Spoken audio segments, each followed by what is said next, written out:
right, so we're going to start the second session this afternoon.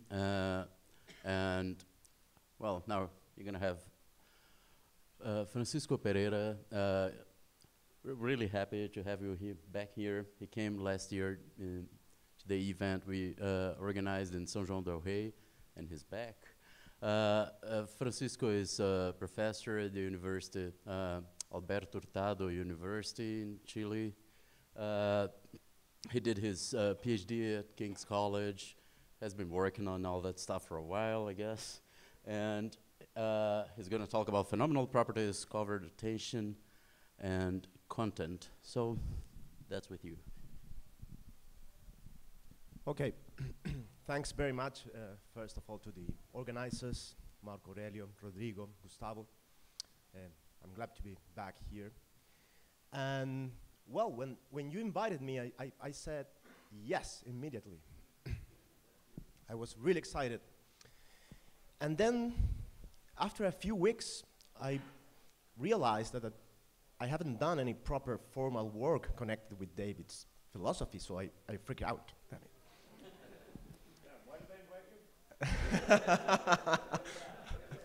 Two weeks ago. No. So I thought it was a good idea to go back to some of the classic papers, and I reread the representational character of experience, and I realized that during the first pages, after introducing some of the main commitments of his version of representationalism, he mentions the possibility of attentional shifts. And then I realized that most of the people nowadays working on philosophy of attention mentions David as a pioneer of this possibility. So I stopped there and I started reading the stuff about the phenomenology of experience and how attentional shifts could affect that phenomenology. And it was very exciting, so I decided to take those ideas and present the debate, particularly the debate about in which ways a representationalist could answer the challenge that David put forward in that paper, and at the same time to learn and try to understand David's own standpoint on these issues. So part of my talk is presenting the debate, and then I want to ask some questions, because I don't have like a clear view about or regarding which ways an impure representationalist like David could sort of meet his own challenge. So the working plan is gonna be first of all a brief introduction of the key ideas of David's representationalism. Then I'm gonna introduce the objection based on the effects of covert attention and phenomenology. Then I'm gonna mention some of the empirical data. I'm sure most of you will be familiar with this stuff connected to the debate. I'm going to introduce 3 ways out of the problem, the idea of representational specificity or determinacy, or inspecificity or undetermination, and the possibility of sort of widespread illusion or radical representational inaccuracy that Batzel is working on, and that stuff in a forthcoming book on net blocks themes. And a recent attempt by Adrienne Prettyman. She put forward a theory called the attention indexed view of content that she's developing. And then I'm going to go back to David's impure representationalism and his phenomenal modes of presentation, or specifically speaking, his manners of representation, so we could understand in which ways he can meet the challenge. And also to check whether his solution potential solution to this problem has any effects on a different debate, the debate regarding the connection between attention and consciousness, specifically whether attention is empirically necessary or sufficient for consciousness. Given that I assume right now David has this consciousness first strategy. So let's go back to what happened at the representational character of experience. So David mentions at least 4 important points. I took that picture at Villa de Leyva in Colombia. So, first of all, David claims that his version of representationalism is impure. So I'm going to talk about that.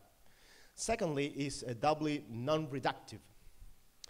Thirdly, he's a Phrygian representationalist. And finally, he's an internalist in the sense that the relevant contents of experience are narrow. I'm talking about the Phrygian contents. So let's start with the impure, or impureness. So David thinks that the phenomenology of a particular experience is determined by, equivalent to, plausibly identical to, impure representational property. So as opposed to simply representing a certain intentional content, impure representational properties represent a certain intentional content in a certain way or manner. Pure representational properties are captured by the contents embedded in the that clause of representational states, that's the traditional account, while impure representational properties are captured by the manner of representation taken together with the content embedded in the dot clause. A very important thing to say, and David mentions this in his paper, is that we shouldn't confuse the manners of representation with Phrygian modes of presentation, because Phrygian modes of presentation are basically constitutive elements of Phrygian contents, of intentional contents, and manners of representation are actually psychological properties, something very different. So experiences in different modalities, like hearing, seeing, smelling, or that instantiate different attitudes, like perceiving, judging, may have the same content but different phenomenologies. And any 2 experiences in this account with the same impure representational properties have the same phenomenology.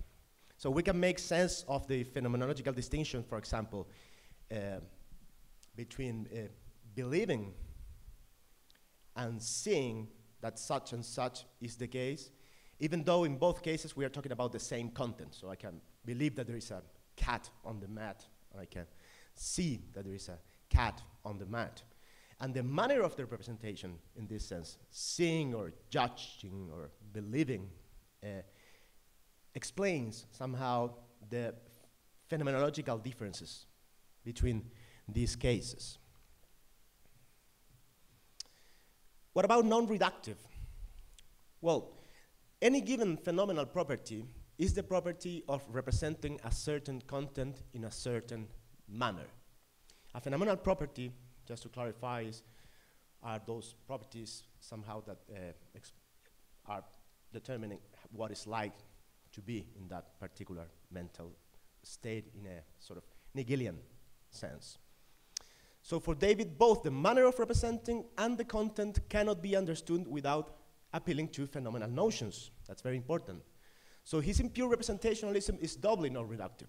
There are phenomenal elements involved in the manner of representation and in the intentional content at the same time. And this makes a lot of sense in his account because he's also non-reductive in a different way, in the way that intentionality and consciousness here are intimately linked. So I cannot reduce intentionality to consciousness or consciousness to intentionality in the sense that there is no primacy of one phenomenon over the other. So what about his Phrygian account? So unlike sort of white representationalists, or Russellian representationalists, who hold that phenomenal properties are identical to contents involving complexes of specific objects and or properties. According to David's two-dimensional framework, the relevant intensional contents are Phrygian. What matters is the domains of modes of presentation rather than extension. But we have to say that his account involves at least two, because in his perception in the fall from Eden he adds three third Edenic content, but at least two different kinds of content, the Phrygian content and the Russellian content. So Susanna Siegel points out his view includes both indexical Phrygian contents and non-Phrygian contents determined by the Phrygian contents in conjunction with the selected facts about the environment in which the experience is had.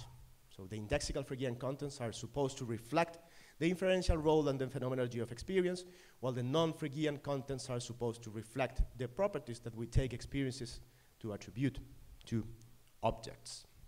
So that's the idea. And typically, phenomenal properties are explained by these Phrygian contents that usually present these phenomenal properties as being caused by external objects. That's quite important. What about the narrowness? So David favors the view according to which some representational properties are indeed narrow. So two individuals may share some phenomenal properties, the property of representing certain Phrygian content in a particular manner, regardless of the alleged differences in their social or natural environment. I take it that these sort of narrow elements are really helpful when you want to explain, for example, what is going on when we cannot, for example, discriminate between hallucinatory and veridical experiences. So one possible explanation is that there's a Phrygian narrow content involved in those cases, regardless of the differences at the level of Russellian contents.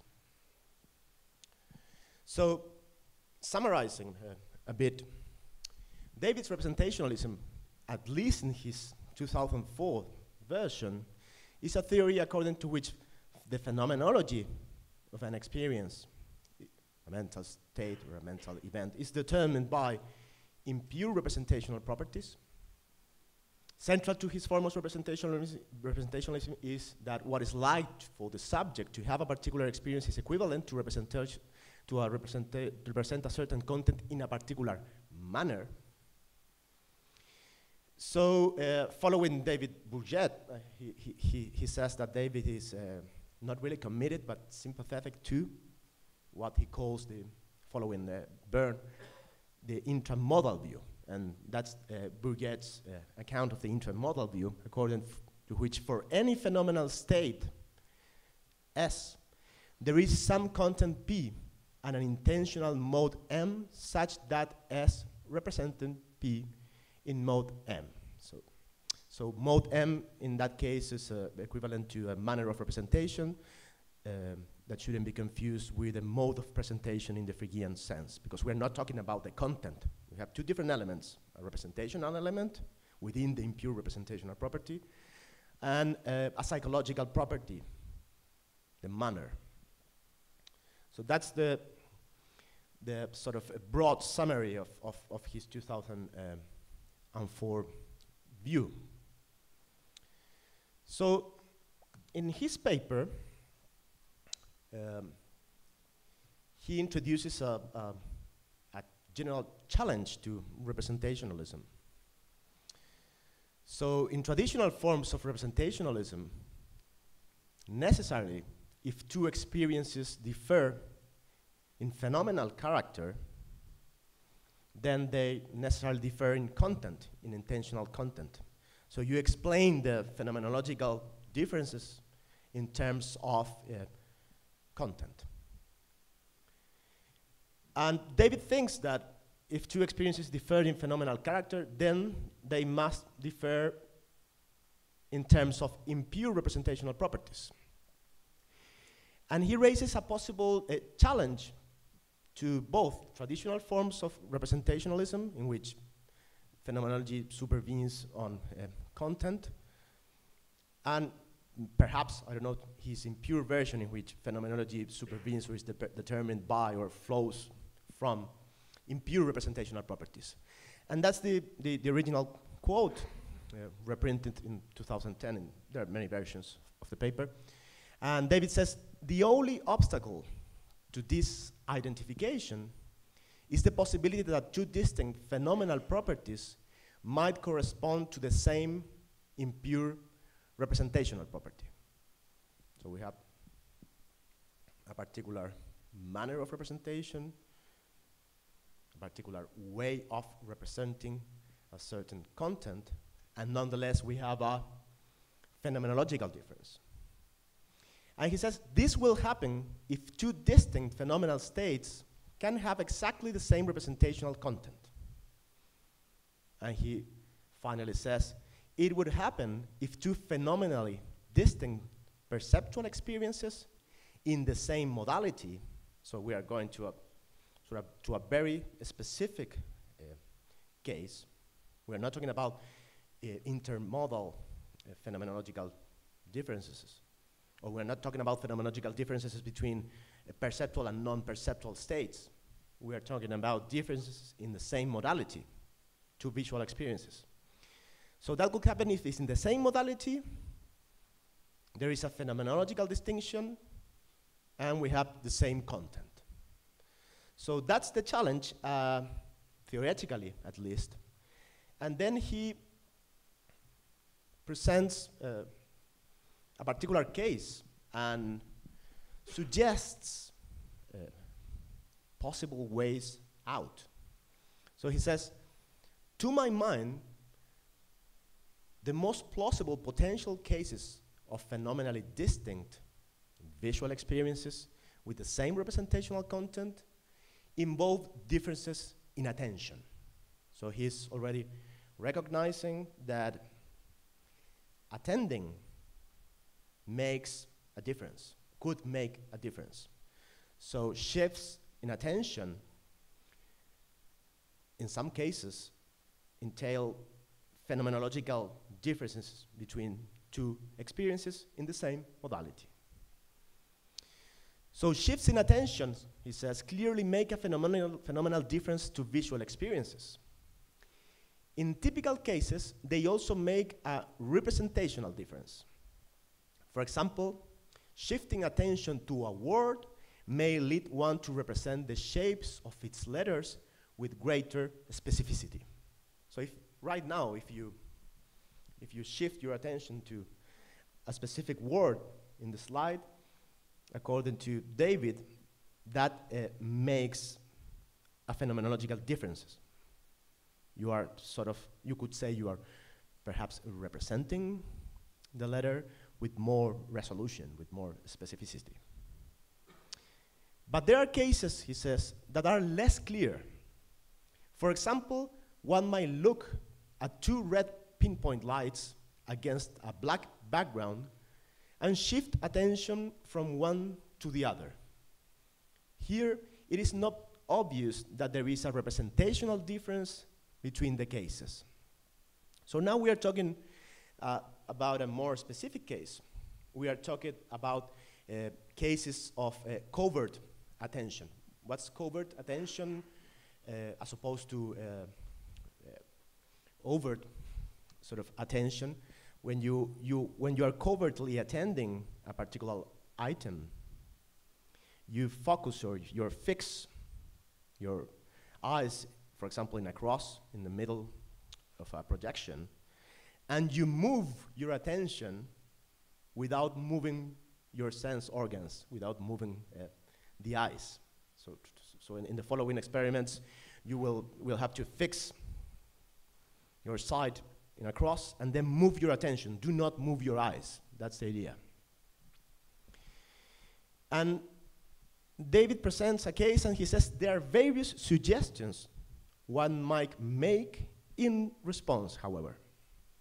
One might argue that the position or color of the light to which one is attending is represented with greater specificity than that of the light to which one is not attending. So he's talking about a representational difference. In one case, we are representing with more specificity. In the other case, we are representing with a different level of specificity. It is not clear to me, at least from this quote, is he's talking about impure representational differences or just differences at the level of content. We'll see that later. Or one might argue that the light to which one is attending is representing as being more salient than the other light. It is not completely clear what sort of property salience is, but it is plausible that there is such a property, though it may be relative to a subject at a time.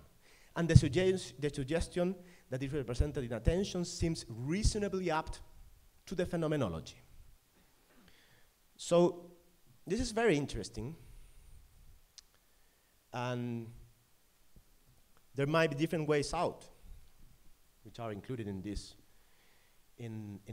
quote here. He says, if there are any cases of phenomenally different visual experiences with the same representational content, one will have to build further differences into the manners of representation in impure representational states. So we have one way out there. Perhaps, if we remember, I mean, we have a manner of representation and we have contents. Perhaps what actually makes the difference is the manner of representation. We add more specificity to the manner of representation. So he says, one might have the property of attentively representing a certain content, and so on. But he says it is not clear that such cases exist. And he says, my own view is that the claim that phenomenal differences between visual experiences always correspond to representational differences has some prima facie plausibility and serves as a sort of null hypothesis that should be rejected only if there is strong evidence against it. So if the view is correct, then visual phenomenal properties are identical to impure representational properties of the form involving the visual phenomenal representation of a certain content.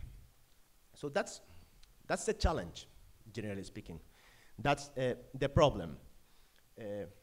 We know that there are effects of attention on the phenomenology of experience, and we know that David has at least suggested two different ways out. Of course, the main thing is that there must be a difference at the level of impure representational properties, but it is not clear, at least to me right now, if we can make sense of that difference of the impure representational properties actually modifying the content or making a difference, adding a specificity not to the content but to the manner of representing a particular content. So that's the main challenge. Now, what about the cases? Sorry, forget it, I'm using this. What about the cases? There's a lot of literature and experiments on this field. If you're interested in Wayne Wu's book on attention, there are many cases, and also in Ned Block's Mental Paint and Attention paper. So there are different sorts of effects in the phenomenology of visual experiences. Some philosophers simply talk about effects on the representational content of visual experiences. That's what actually we are wondering, if it is true or not. There are examples, clear examples of these differences at the level of the visual appearance of contrast, the visual appearance of brightness, the visual appearance of size, apparent color saturation, apparent spatial distance, etc., etc. That's one particular case that Block also mentions, in which we have a selective strategy. So if you fix your eyes on the center, you can actually privilege the face over the house or the house over the face, or you highlight one property or the other, and that makes a phenomenological difference. You will have a different sort of what is likeness in that experience. And perhaps the most important case is what is going on with the appearance of contrast. Here is the traditional Carrasco et al. Experiment. She uses the following strategy. So in this case, subjects fixated on a central fixation point for 0.5 seconds. That's the fixation point.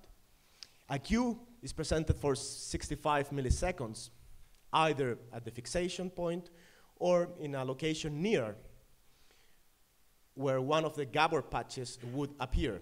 That's a peripheral cue. So after interstimulus interval, 53 milliseconds, the two Gabor patches would appear for 40 milliseconds, and subjects were required to respond within 1 second reported on the orientation of the Gabor patch that appeared to them of the highest contrast. So in the experiment, subjects actually don't have to report explicitly which patch appear highest in contrast. They report about the orientation on the basis of how these patches appear during the experience. And the cases are quite incredible. You can fixate in this image either here and move your attention to that patch, and you will not be able to discriminate between both patches on the basis of the appearance. So in these experiments, when the patch had a 6% contrast, attention appeared to boost apparent contrast by 2.5%. An attended 3.5% Gabor patch would appear to be the same as the 6% contrast patch. And with a higher contrast, in this case, attention appeared to boost apparent contrast by 6%. So if you are following me and you are not familiar with the stuff, so if you fixate here and you move your attention without moving your eyes, of course, you move your attention to that patch, the contrast of that patch will seem to you exactly as the contrast of the other patch, even though there are some objective differences in terms of contrast. So the lesson is that covert attention make Gabor patches appear higher in contrast, higher than in fact they are. So there is an important difference. The same with brightness, for example, particularly on the left panel. So if you fixate on that point, covertly attending to a disk in the left panel make that disk appear darker than the rest. So if you, with proper conditions, perhaps not here, but if you fixate here and you, for example, decide to attend that disk will appear darker. So in cases attention's affective phenomenology decreasing apparent darkness of the attended disk or increasing the relative contrast between the disks. That's the sort of lesson we can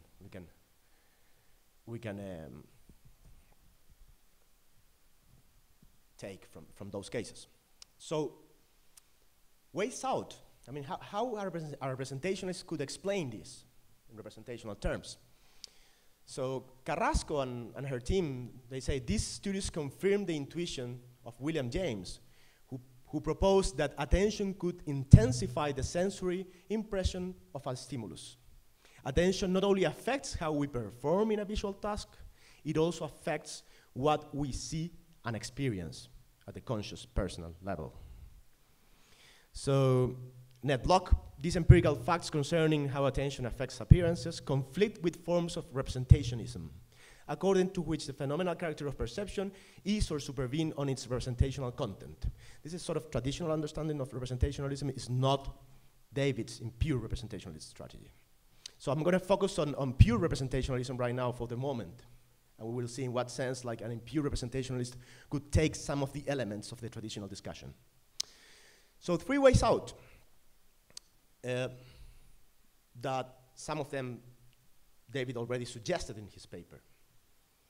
The first one is the idea that attention affects the specificity or level of determinacy of the content of experience. So if David focuses covertly his attention to the Gabor patch G, for example, he will have an experience E1 in which G looks to have an apparent contrast, C1, 28%. Now, if David fixes his attention at the cross 2 degrees away from G, David will have an experience E2 in which G looks to have a different, lower apparent contrast, C2. So David himself considers representationalism as a null hypothesis. And he suggests that phenomenal differences, such as the difference between E1 and E2 in this case, are indeed differences at the representational level. And one of the strategies is the one he suggests. So to understand what is going on in terms of representing with greater specificity. So that's why I decided to use this image as an analogy. So you somehow add resolution to the content of experience by attending. So the phenomenal differences between the two cases are explained in terms of differences in content, and we keep accuracy conditions, like both experiences represent the patches correctly. In what sense? Benz Nanay and James Tatziger rely on the distinction between determinable and determinate representational properties. And they claim that the contents of these two experiences are indeterminate or determinable and overlap in terms of accuracy. So there's a range of indeterminacy. And both ranges of indeterminacy actually include the right contrast, 22% or 28%. So what's the effect of attention? Simple. The information contained in this content is determined by the degree of attention given to a certain stimuli. That's the main idea. Now, this has some problems, of course. The first one is the traditional phenomenological problem. When you look at the Gabor patch or at any other object feature, you seem to have a conscious experience of a particular determinate item and not an indeterminate experience or an experience of a range of indeterminacy. So this is simply a phenomenological point. And according to Watzel, we should distinguish between two different considerations here. The first one is that items during visual experiences, particularly, seem to have a specific look, a very specific look. Ned Block, for example, says that there is no single look that something has if it is 22% plus or minus 6% in contrast. So somehow the range of indeterminacy between 22% and 28% is actually not reflected on the phenomenology of experience. It's not reflected on the look. Looks are determinate. Looks are specific. But, well, some possible replies, for example, by James Tatziker in a paper in 2011, he says, okay, but something might have the look of something between 1-2 meters tall or between 40-50 centimeters wide without looking to be more specific. So you might have a visual experience in which the content of the experience represents an item as being between 1 or 2 meters tall, for example. And at the same time, that experience has a specific look. So that we should distinguish these two things. And the other thing is that we should ask that if there is any phenomenological fuzziness in the visual experience of the properties. So we have a clash between the content, the range of indeterminacy, and the phenomenal character of the experience, which is determinate. And Stadtziger, again, he says the same object that is visually represented as being between 1 and 2 meters from far away does not look fuzzy.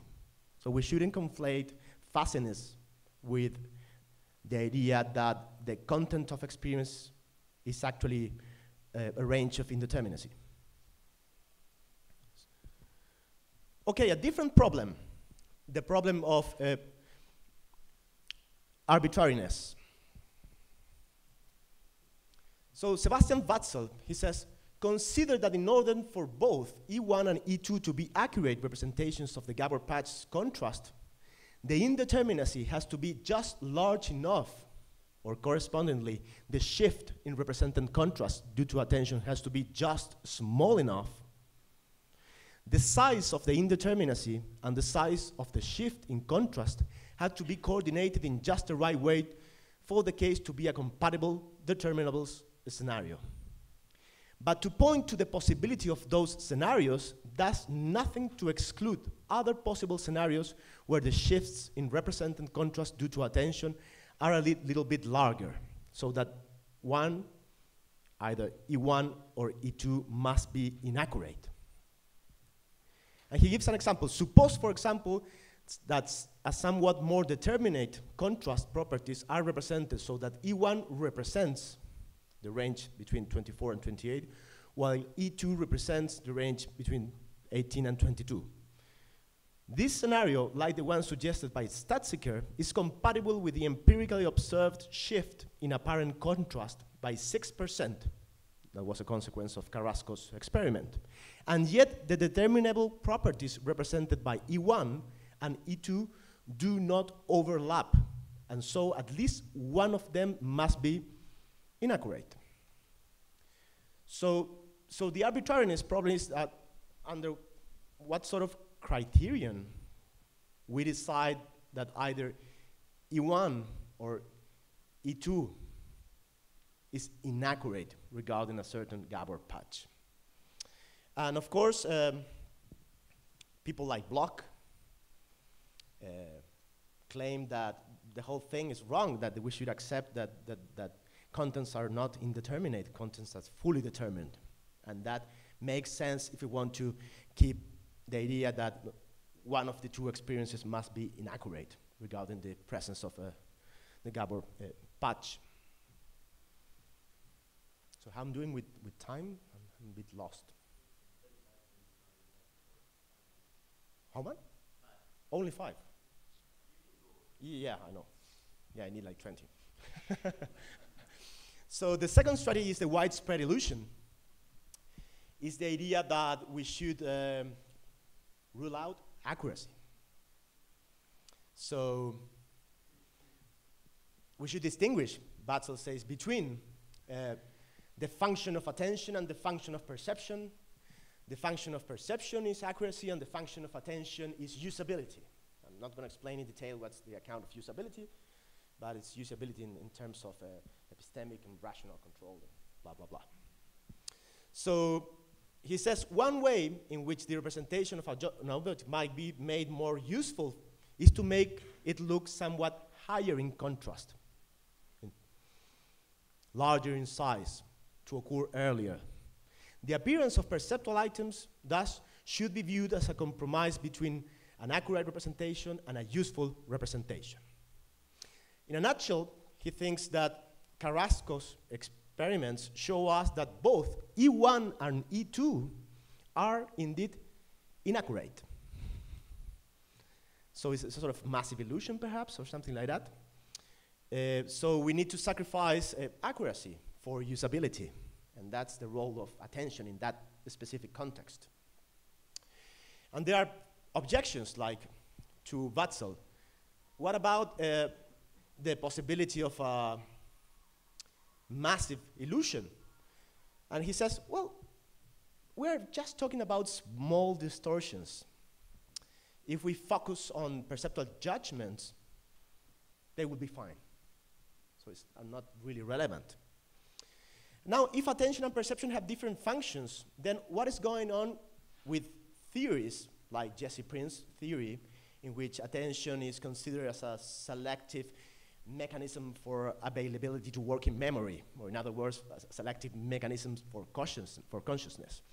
And Watzel says, well, they need to be revised because we have a strong evidence that attention might not be sufficient for consciousness. We can go back to the evidence later in the commentary section. And the same follows, like epistemically speaking. But he says that beliefs about these gradable properties would be reliable because attention often enables discrimination of finer spatial detail. And a final objection, an objection that probably Watzel hasn't replied, but it's an objection based on the assumption that if we want to have a reductive account, an endorsed version of representationalism in which we have covariance or tracking or teleological semantics or whatever, then we are in problem because we will end up having a sort of reliable misrepresentation. So these experiences misrepresent, but at the same time are reliable. And finally, this sort of Freudian narcissistic strategy put forward by Adrienne Prettyman, in which we need to index some properties to attention. So she thinks there is a change at the representational level. E1 and E2 represent the world differently, even though the world remains the same. And the view implies that there are some objective properties, but in these cases, perception isn't tracking them in the case of, for example, contrast or apparent size or apparent brightness. The reason is, she thinks, that light temperature, for example, contrast is an objective property that the subject represents relative to her internal states. So we are talking here that there are certain properties which are narcissistic in the sense that they are indexed fundamentally to the needs of the subject, including his or her internal states. So contrast, size, shape, color saturation are narcissistic. So philosophers, she says, have long distinguished between properties that are objective, like shape or contrast, and properties that are perceiver dependent, like taste or temperature. An objective property is a property of an object in the world. Objective properties typically are invariant across changes in the state of the subject. In contrast, other properties are narcissistic. They are not determined by the world alone, but rather by the world relative to a subject's needs and interests. So it's a sort of more relativistic account, which is very interesting. Yeah, relational or relativistic. There are relevant aspects of the theory, but we have two objections here. I'm going to focus on the objections. The first one is based on contrast constancy. So experience contrast is invariant under a variety of different conditions. So it seems we are talking about an objective property and not really something that is indexed to a specific state of the organism. The reply here is so simple. She claims that indeed that's the case, but if we are talking about indexed properties, these indexed properties are not constant across different attentional contexts. The second objection is that when we compare the contrast with one level of attention with the contrast with a different level, there seems to be like an appearance or a contrast. And if we have indexed, attentional indexed properties, we are talking about different properties. So they look the same, the appearance is the same, but metaphysically speaking, or strictly speaking, we are talking about different properties. And that's a challenge that Watzel put forward. So a week ago, I emailed Adrienne, and I told her, you haven't replied to this objection. And she said to me, no, it's not that serious, because all I need to say is that I am a representationalist, and phenomenological changes should be explained in terms of changes at the level of content, and that's consistent with the idea that in this case we have different contents that appear the same. That's all I need, and that's consistent with representation. So I'm going to think more about this issue. She told me, okay, that's fine. Okay, so to end up back to Chalmers' representationalism. So remember, according to impure representationalism, we have a manner of representing, and we have the contents of the experience. So phenomenal properties, phenomenology in general, needs to be accounted in terms of representing an intentional content in a particular manner. And here are some questions. What is David's standpoint on this issue? What explains the impure representational difference that accounts for the phenomenal difference? Is it a difference in terms of intentional content, in terms of the manner of representation, both? So first questions. So we have two options: same intentional content but different phenomenal character, and we make sense of the distinction in terms of adding specificity to the manners of representation. So perhaps we need to know a bit more what is the nature of these manners of representation, and in what sense they interact with the contents of experience. Or we go to a more traditional account in which the difference is not really a difference in terms of the manner of representation, but a difference in terms of intentional content. That seems to be included in the claim that in the Carrasco experiments, apparently we represent with greater specificity some gavel patches. So if we add specificity to the manner of representation, and manners of representation are psychological properties that should not be confused with Phrygian modes of presentation as elements of content, we might distinguish between different types of phenomenal states, and we might distinguish between visual experiences in the same modality with different phenomenal characters in terms of manners of representation. But E1, for example, in E1 we attentively, visually, phenomenally represent content C. And in E2, for example, we inattentively, visually, phenomenally represent content C. So the content is basically the same, but we build it different in terms of manners of representation.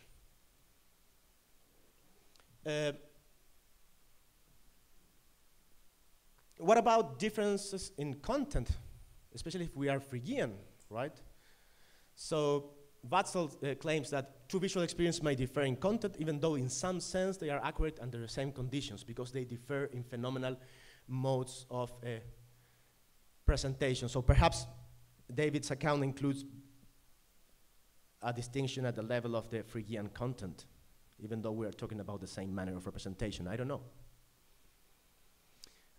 So what's David's impure representationalism official explanation of the effects of attention on visual appearances? What is the right way to understand the internal structure of impure representationalism? That's key to this. What would be the most reasonable way, according to David, in which a pure representationalist could deal with the challenge? Is the indeterminacy strategy compatible with David's account? Or that's not the case, and he's with a net, for example, block, claiming that content is always determinate? It's a question. And what is the connection between this discussion and the general discussion regarding the relationship between attention and perceptual consciousness? So if David thinks that the right thing to believe is that consciousness comes first, and then attention, that makes a lot of sense. We can represent content C attentively when having a particular experience, or represent content C inattentively So attention can affect with more or less emphasis what is actually already visually represented at the conscious level. But what about attention first? So if we endorse something like a Prince account, then according to these theories, it is like trivial that an experience represents content see attentively. It couldn't be otherwise. I mean, every time we are consciously representing an object, attention is already in play because attention is sufficient for consciousness. What about the sufficiency claim?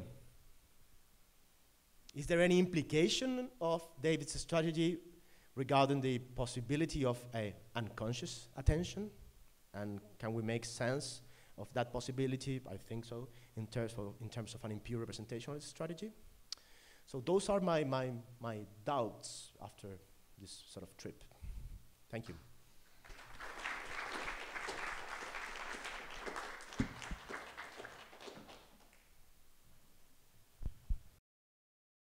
All right, thank you, Francisco.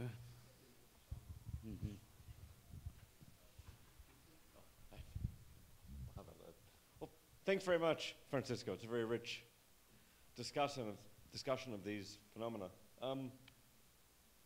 Haven't thought about this in a while, but I guess I'm definitely inclined towards impure representationalism, which I think we can also put by saying, instead of appealing to manners, instead of putting it in terms of manners of representation, you can also put it just by saying, well, for a phenomenal state, it's not just the content that matters, but the attitude.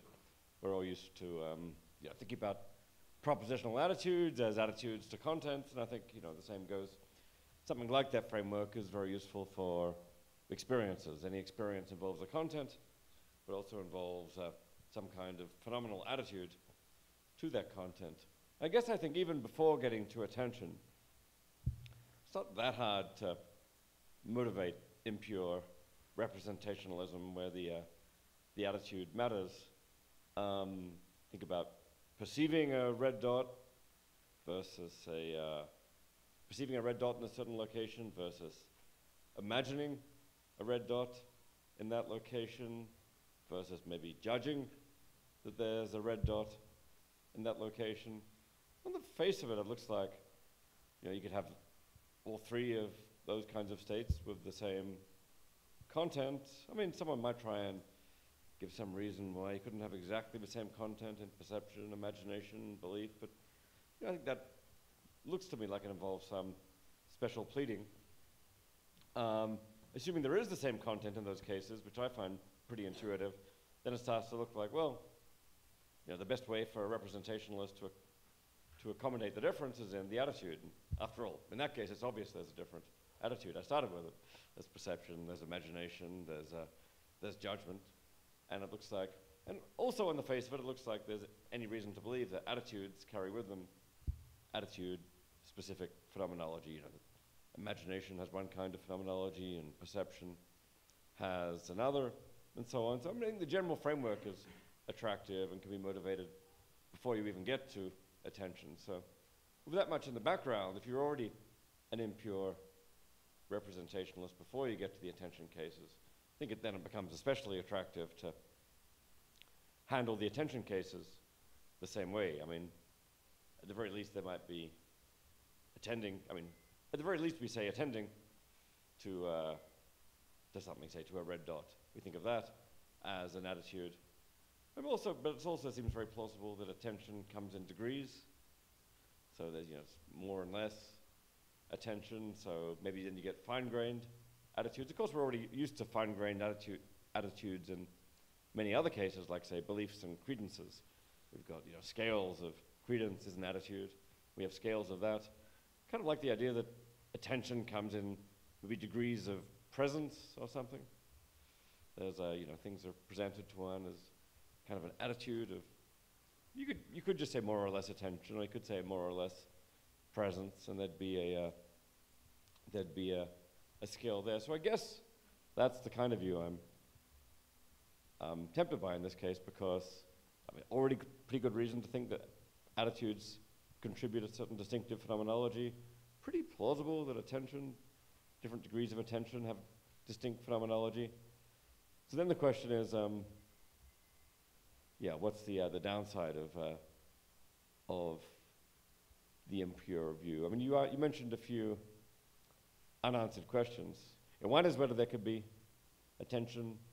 One is what's the relationship between attention and consciousness. I guess I'm inclined to think there can be consciousness outside attention, in which case, you know, maybe you can handle that just by low points on the scale or 0 points on that scale, or maybe it's just a big continuum of degrees. Even in cases where there is attention, I think it's very plausible it comes in degrees. One can attend, you know, more to one thing than to another thing with a somewhat different phenomenology. I think there's probably something someone might call attention that can occur outside consciousness, but that wouldn't then fall into the taxonomy of conscious states. Maybe it would involve a non-phenomenal attitude. For me, the biggest worry actually for impure representationalism is a somewhat different one, which is thinking about what happens when you've got two experiential states involving a different attitude. I mean, it comes up already with like seeing something and hearing something, or perceiving something and imagining something, but it could be attending a lot to one thing and attending a little to another thing. I'm at least attracted by the idea that when you have two different experiences, you have a single experience with some kind of joint content. So if I'm seeing a red circle and seeing a green triangle, then I'm also seeing red circle and green triangle, and then, you know, the content of that state would be a conjunction. But then the question is, what is the attitude for that state? Well, if there was only one phenomenal attitude, it'd be straightforward, you know, phenomenally representing that conjunction. But if there's if there's more than one different phenomenal attitude, maybe there's, you know, attending degree X and attending to degree Y, then what's the attitude involved in the complex state? Well, you want to say it's like, well, it's attending this amount to that one and attending this amount to that one. But that's not an attitude to the conjunctive content. It's a local attitude to the local content. So, I mean, you might try and reject the whole picture then, where total experiences have conjunctive contents, or maybe you'd get some kind of weird indexed, complicated sets of attitudes. But anyway, for me, that's the biggest worry about impure representationalism, and one reason why it makes it tempting to try out the pure representationalist strategies. I've got to say, I don't find the pure representationalist strategies all that convincing. Even the Carrasco effects, they sure seem contingent.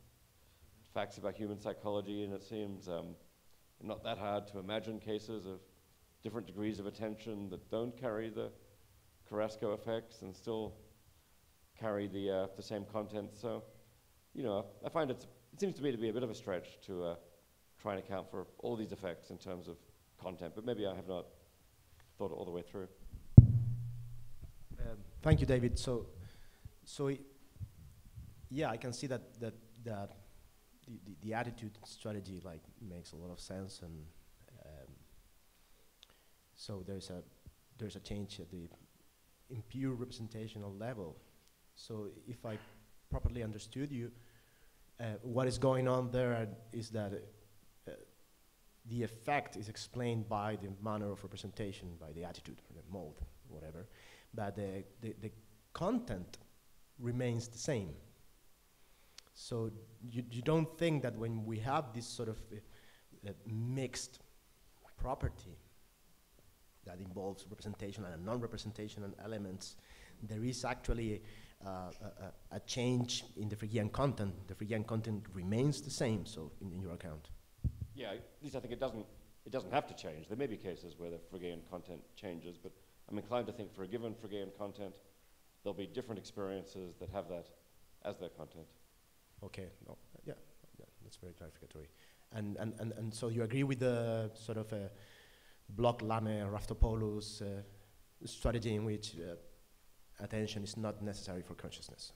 It's the view I'm most sympathetic to. I've got to say it's really hard to decide this empirically. Mm-hmm. You know, introspection, it seems introspectively plausible to me that there's consciousness outside attention, but as I mentioned yesterday, there are easy ways to explain that sense away. But whenever I attend to something, it's there, so it feels like I'm conscious of more than I'm attending to. So, you know, introspection, the most reliable form of introspection involves attention.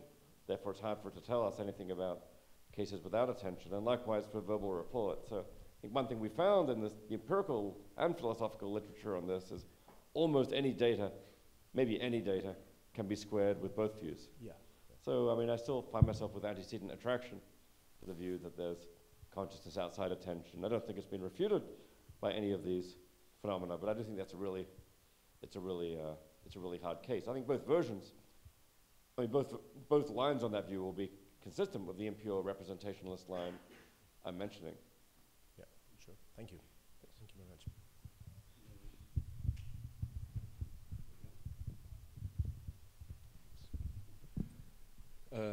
Very nice talk, very interesting talk, bridging from conceptual to empirical sides. I really like this kind of approach. I don't know if I have questions. I think I have comments. First thing is, I'll really recommend, actually I have this paper here. There's an important paper from Tushia and Koch that disentangles attention from consciousness. Yes. They had a big impact because they show that attention and consciousness, they are, let us say, statistically speaking, together most of the time. But for us philosophers, if we have one case when which consciousness and attention are not strictly related, it makes the relation not necessary anymore. So I think it's a great paper. I'll really recommend to mix this line of thought with the reading of this paper. I think it's very illuminating. Second thing is when I talk about saliency, I think at least for the neuroscientists, saliency work in a pair with valence. When each valence is a relational or narcissistic property, and salience is a more, I wouldn't say completely objective, but it's a more objective property. For example, if a pink elephant enters in the theater, like a pink elephant in this atmosphere with white walls and stuff will be so noticeable that will be salient for almost for everyone here. And if you smell the coffee that just arrived, people there, like coffee fans, probably will feel the smell before because it's a valence, it's a biological valence, and the social and biological history of the subjects will differ in relationship to coffee. So this divide, a campaign is the same the strategy that you made from a more objective and more narcissistic properties. So that will be a hint that I think will make your research even richer as well. And the third point is about what you said about Jasperins. I think if you show that the relationship is not necessary, so attention is not sufficient to consciousness. I agree with that, but he could maintain there is a selective criterion. I think the first is denied, but you can sustain the second property, you know?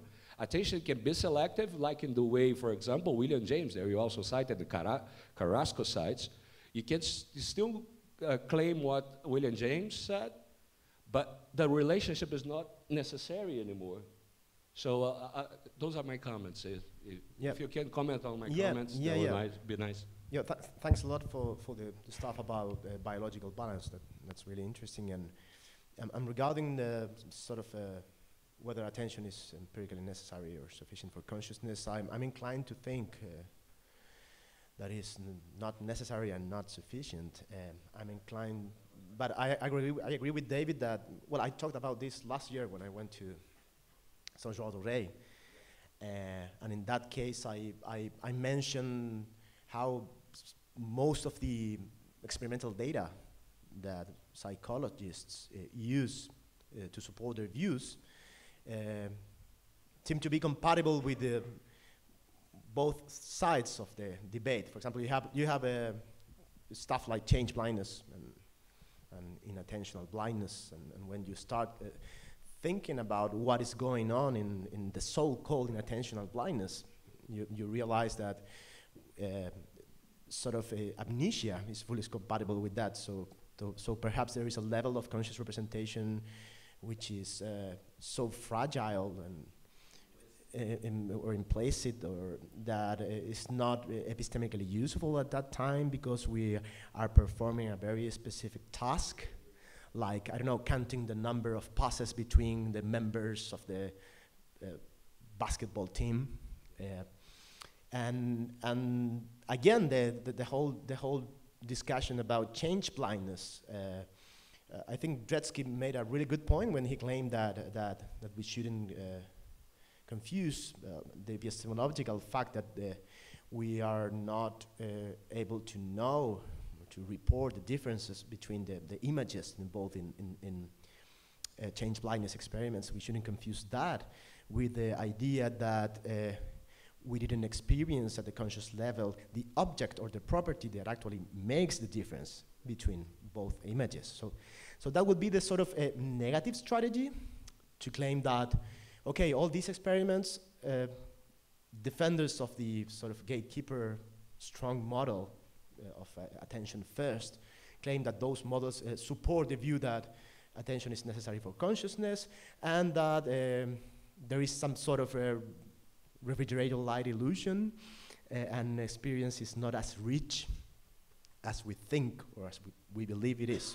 And I say, no, come on. I mean, the same data is compatible with the idea that we represent consciously those objects and property, but we cannot report the presence or absence of those objects or properties because, for several reasons, because there might be amnesia, because we are not attending, and if we are not attending, we don't have like the necessary conditions for concept implementation, and if we are not there is no concept implementation, there's no sort of exactly.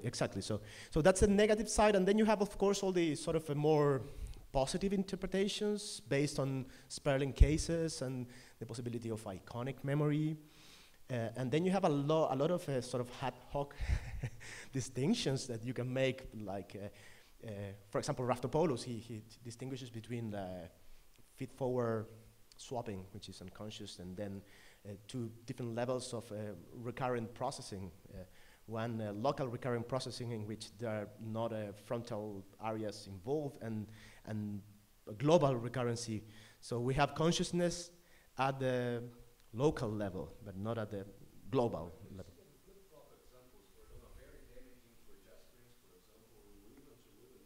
Mm-hmm. Because they show that the thing is not conscious at all at this level. Right. See, so I think some of these experiments can make they promote a bias against some of the views. Yeah. If you have information coming from some experience that are compatible with both philosophical views, you can refine experiments to see changing some of the conditions. Yeah. Which of those philosophical views, will be favored? Yeah. Yeah. Turned on. Sure. Another comment that I would like to go for, it's the Carrasco examples, and even older stuff like flash lag effects. I think I don't think those examples have much of a philosophical importance. Mm-hmm. They show more that vision and a lot of our I would say perceptual processes in general are self-correcting. Mm-hmm. You see, that's why you see a less defined pattern so well as a more defined pattern or a Gabor patch, because your own system learn how to maximize the signal to make it clear, to make it more defined, to higher the resolution of a pattern. As in the flash lag, you see, for example, the ball or whatever is coming in a direction closer to motivate a faster reaction. That for example, has clear, in evolutionary sense, selective advantages, because I react faster. If I have to defend myself from a spear or whatever, I'll react so faster because of this capacity of my system to represent the things closer to me. Yeah, it makes me feel more compelled to have a gesture to defend myself, for example. So I think those examples are not really important philosophically speaking. They show more that the system is a learning system. Actually, people are modeling these things on computers as well, and computers are not defending themselves from spares or for whatever. They still can learn exactly as we do. So I think it's... so those are very different cases. I think the cases in which we try to disentangle attention for consciousness are more relevant to a philosophical debate. Yeah, well, I think, for example, I mean, if we take a sort of naturalized strategy, a reductive naturalized strategy, I mean, I'm very attracted to, for example, Wayne Wu's model in which attention is selection for action, because that's fully compatible both with the idea that attention is not necessary for consciousness, and also is compatible with the sort of anti-Jamesian idea that there is attention outside the sort of mental conscious life. And what sort of data do we have for attention outside mental conscious representation? Well, I think they keep doing experiments, but a couple of years ago, the experiment by Bob Kentridge, in which sort of we have like an image with a lot of noise and with Gabor patches that shift direction every 60 milliseconds, so we don't experience the objects as objects at the conscious level, but nonetheless, those objects do have an impact when we report the location of a signal. And that's actually really important, even though we cannot report the presence of the objects because we don't experience the objects consciously. They're shifting the Gabor patches so quickly that we don't have that experience. It's like the old-fashioned analog televisions when just had the experience of noise. And I think that's a good reason, a stronger reason than traditional blind side experiments, or because you always have the chance to say, no, what is going on in blind side cases is that we are attending the spatial locations, but not really attending the objects or the properties in that location. So that would be my suggestion, I mean, to check Kentridge and the last experiments that he performed at the Durham lab. And I think they make a pretty good case for that. And Jesse Prince, for example, I don't know what he would say in those cases, because I mean, he would. I'm sure he would say something like, "No, that's not attention. That's orienting." Again, so there are some processes which co-occur with attention, but we shouldn't regard them as attention. But it's not clear. I mean, those processes seems to be sufficient for attention. The shrinking of retinotopic areas, or sort of microsaccades and stuff like that. So, well, thank you very much. Hi, thanks a lot for your. Okay, thanks a lot for your talk. It's really interesting. So, as I understand it, this problem arises for the problem with the role of attention and the shifts in phenomenal character due to attention shifts. Is a problem for Dave's impure representationalism because it's doubly reductive, right? So the problem is he only has a primitive phenomenal manner of representation, doesn't seem like it come in degrees, it's kind of, the lights are on or off, right, as far as I understand that particular bit of the theory. But it's not so much a problem for impure representationalism per se, because if you adopt something like a global workspace theory, you can easily account for shifts in phenomenal character due to changes in attention, because there are well-known correlations between attention and how globally available information is. So if you treat the phenomenal manner of it in the global workspace theory. But I'm not sure. I think if you endorse the global workspace theory, then you will have a change at the level of content also. No, it's no, it needn't be. It can be Fregean content where the phenomenal manner of representation is global availability of that content. And obviously that comes in degrees, and there are well-known correlations between access and attention. So in fact, a reductive version of the impure representationalism along the lines of the global workspace theory predicts that phenomenal character will alter with attention shifts. So I take that to be a strike in favor of going more reductive about the phenomenal manner, because it gives you more flexibility to appeal to degrees of phenomenality, which is not something that I think makes a lot of sense if you're doubly non-reductive, as in Dave's view. Yeah. I don't know what Dave thinks about that. I think that's the strategy that Wayne Wu took He claimed in a paper that we should endorse an impure version of representationalism, but a reductive one, because attention makes a sort of cognitive difference in that sense. But I don't know if you agree that the non-reductive account actually faces those problems. I mean, All right, that's about it. Just one thing, it's not a question. Is it just me who can't really shift attention? I hate these cases. I keep going through them. I have seen them a lot of times, and I keep I fixate my eyes. We went out until 3 a.m. in the morning. No, I tried in better conditions. I keep going I know I'm cheating myself. I'm actually foveating, I'm changing my eyes position. If I just fixate my eyes, I don't know what to do. And it's it's all the same. I keep seeing the cross or whatever, and just kind of the blur around. Oh yeah, maybe.